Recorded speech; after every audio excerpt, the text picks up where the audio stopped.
Today's workout was tuck chin-ups, which is a personal favorite of mine, feet elevated pike push-up with a slight deficit, and ring hamstring curls, which always get spicy.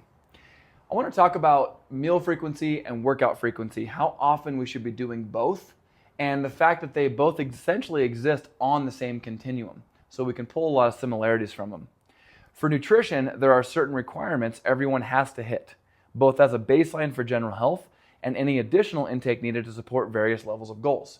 For example, if you're trying to gain weight, you need to be in a calorie surplus, eating more calories and protein. If you're trying to lose weight, you need to be in a calorie deficit, eating less calories. You get to decide, though, how that is split up in your week, and that is entirely based off of schedule and preference. The only requirement is hitting your total protein intake for the week and managing your calories according to what you're trying to achieve. So again, if you're trying to lose weight, you don't need to be in a calorie deficit every day. You just need to end up in one at the end of every week and every month. This alone was very eye-opening for me because I used to think you could only eat several small meals a day to be, quote, healthy. But I personally never liked eating that way because I don't like to prep that much food and I like eating bigger meals. And once I started to lean into that, I finally found a way of eating I actually like that also gets me closer to my goals, which is a win-win. Workouts are no different, and depending on your current level, what you're trying to achieve, there are certain totals you have to hit to get there. And like nutrition, how your workouts are split up throughout the week is completely based off of schedule and preference. A well-known study was actually done on this where they had two groups of people. Group A did one 30-minute workout per day, while Group B did 3 10-minute workouts. The same total time of working out, and yet they got identical results, even though Group B split it up to prove that it truly is just about the totals.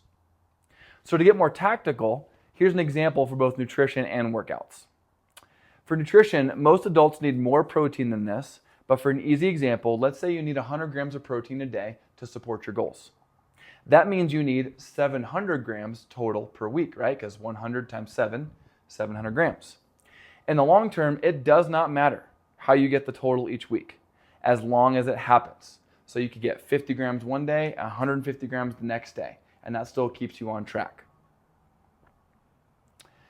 However, if you're not a big eater and get full easily, you're probably going to want to find a way to eat more often throughout the day. My wife is an example of that.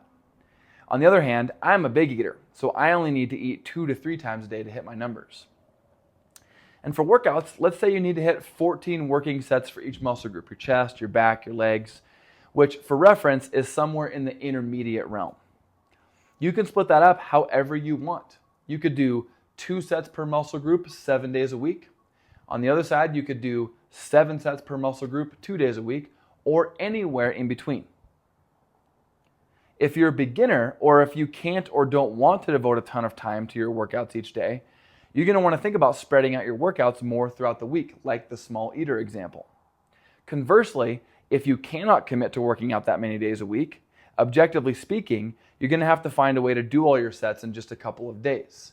But it's really helpful to know that if you're only doing 2 or 3 sets, you could knock that out in 10 or 15 minutes. So it's not that much of a time commitment. So hopefully that clears up any confusion, because I know there tends to be a lot of that around these topics. Ultimately, it's just about hitting your total weekly requirements. And how you split that up, again, is entirely up to you and can theoretically vary every single week as long as the totals are hit. Thank you so much for watching. Please like and subscribe if this was valuable for you, and I'll see you for the next one.